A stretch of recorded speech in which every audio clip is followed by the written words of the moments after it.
അസ്സലാമലൈക്കും. ഇന്നേ നമ്മൾക്കൊരു മീൻ ബിരിയാണി ഉണ്ടാക്കാം. അയില കൊണ്ട് ഒരു ചെറിയ ബിരിയാണിയാണ്. അപ്പം നമുക്ക് ഉണ്ടാക്കാം. അതിന് വേണ്ടിയിട്ട് ഞാൻ കുക്കറിൽ അരി തിളപ്പിക്കാൻ വേണ്ടിയിട്ട് വെള്ളം വെച്ചിട്ടുണ്ട്, ഉപ്പൊക്കെ ഇട്ടിട്ടുണ്ട്. ഇനി അരിയൊക്കെ ഇടട്ടെ കേട്ടോ. അപ്പോൾ നമ്മൾ ചോറൊക്കെ വെന്തിട്ടിരിക്കുന്നുണ്ട്. ഞാനിന്ന് വെക്കുന്നത് ഒരയില കൊണ്ടാണ്. ഞങ്ങളുടെ അടുത്ത അയിലുണ്ടാ, ഒരൊറ്റ അയില കൊണ്ടാണെന്ന് രണ്ടാൾക്കുള്ള ബിരിയാണി ഉണ്ടാക്കുന്നത്. അപ്പം ഞാനിത് മുറിച്ച് മസാലയൊക്കെ പരട്ടിയിട്ട് പൊരിക്കുമ്പോൾ കാണിക്കാം കേട്ടോ. അങ്ങനെ നമ്മൾ അതിലെ കുട്ടന്മാരൊക്കെ മസാല പറ്റിയിട്ടുണ്ട്. ഇനി നമുക്കിത് പൊരിക്കാം. ഞാൻ മീൻ ബിരിയാണി വെക്കുമ്പോഴും ചിക്കൻ ബിരിയാണി ഒക്കെ വെക്കുമ്പോഴും ഒക്കെ പൊരിച്ചതിൻ്റെ ശേഷമാണ് വെക്കൽ. അപ്പം നമുക്കിത് പൊരിച്ചെടുക്കാം. ഒരയില കൊണ്ടാണ് കേട്ടോ, വലിയ അയിലാണ്. ആ അയില കൊണ്ടാണ് വെച്ചുണ്ടാക്കുന്നത്. അങ്ങനെ നമ്മൾ അയില വറുത്തത് വലിയ അയിലായ കാരണം ഒരു 6 കഷ്ണം ഉണ്ടാവും. ഇതിൻ്റെ കൂടെയുള്ള തല ഞാൻ പൊരിക്കുന്നുണ്ട്. ഇനിയിപ്പോൾ അതായിട്ട് ബാക്കി വെക്കണ്ടല്ലോ. അപ്പോൾ നമുക്ക് വറുത്തതിന് ശേഷം അങ്ങനെ നമ്മൾ മീനൊക്കെ മുരിഞ്ഞിട്ടുണ്ട്. ഇനി വേറൊരു ചട്ടി വെച്ചിട്ട് അതിലേക്ക് നമുക്ക് കുറച്ച് ഓയിൽ ഒഴിച്ച് കൊടുക്കാം. എന്നിട്ട് അത് ചൂടായിട്ട് വരുന്ന സമയത്ത് അണ്ടിപ്പരിപ്പും മുന്തിരിയും കൂടെ നമുക്ക് വറുത്ത് കോരിയെടുക്കാം. അങ്ങനെ നമ്മൾ എണ്ണ ചൂടായിട്ടുണ്ട്. ഇപ്പം അണ്ടിപ്പരിപ്പും കുറച്ച് മുന്തിരിയും കൂടെ നമുക്ക് വറുത്ത് കോരിയെടുക്കാം. കരിഞ്ഞു പോകരുത്, ചെറിയ തീയിലിട്ടിട്ട്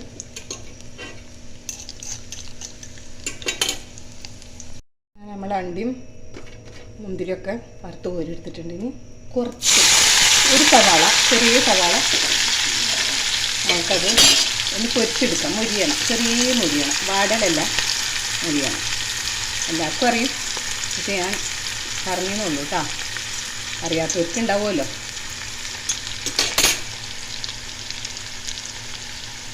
ഇത് മൊരിഞ്ഞ് വരുമ്പോൾ നമുക്ക് കോരിക്കാം.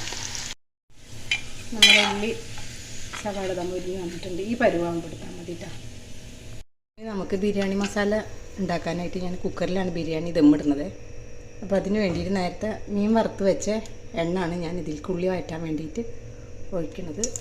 മീൻ ബിരിയാണിക്ക് അതേപോലെ ചിക്കൻ പൊരിച്ചിട്ട് ഉണ്ടാക്കുന്ന ബിരിയാണിക്കും ഇതുപോലെ ചെയ്യണം, നല്ല ടേസ്റ്റായിരിക്കും. ഇതിലേക്ക് നമുക്ക് ഇഞ്ചി, പച്ചമുളക്, വെളുത്തുള്ളി എല്ലാം കൂടെ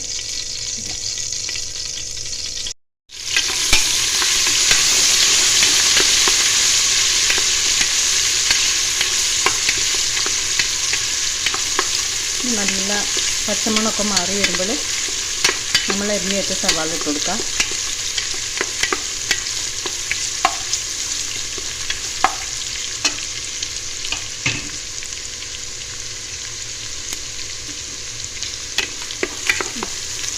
പച്ചമണം മാറി വന്നിട്ടുണ്ട് കേട്ടോ.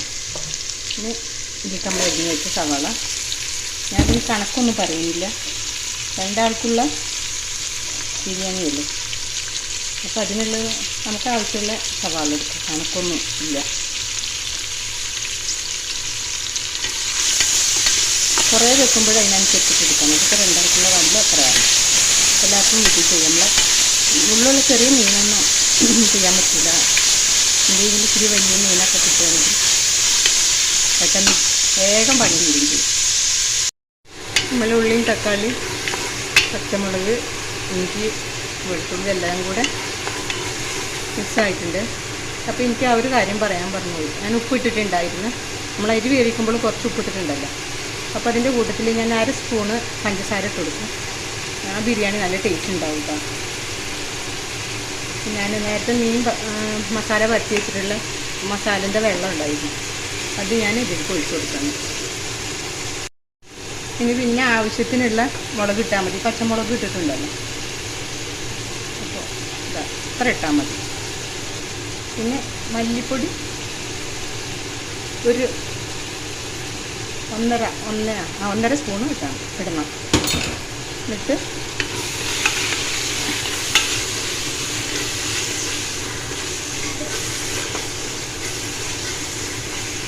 നന്നായിട്ടൊന്ന് വഴന്ന് വരും.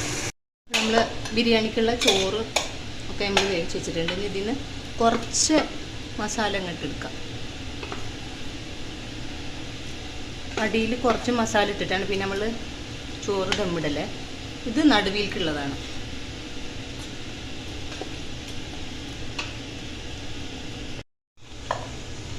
ഇനി നമുക്ക് ചോറിട്ട് കൊടുക്കാം.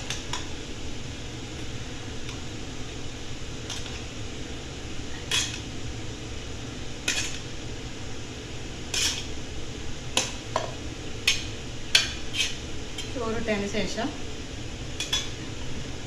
നമ്മൾ നേരത്തെ എടുത്ത് വെച്ച മസാല അതിലിട്ട് കൊടുക്കും. എന്നിട്ട് പിന്നാണ് നമ്മളെ മീൻകുട്ടന്മാർ മീൻ ഇതിൻ്റെ മേലെ ഇങ്ങനെ വെച്ച് കൊടുക്കാം.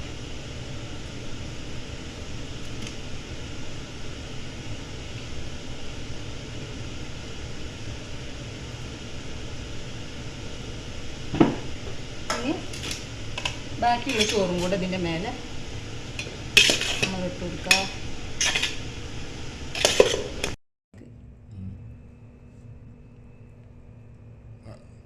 അങ്ങനെ നമ്മളെ അയില ബിരിയാണി റെഡിയായി. ഇക്കാക്ക് കൊടുക്കാണ്. മിക്സ് ചെയ്യണം.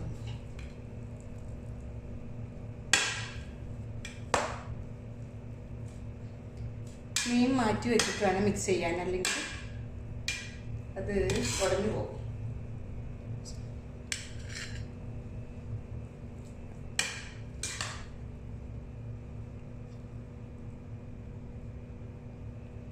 ബിരിയാണി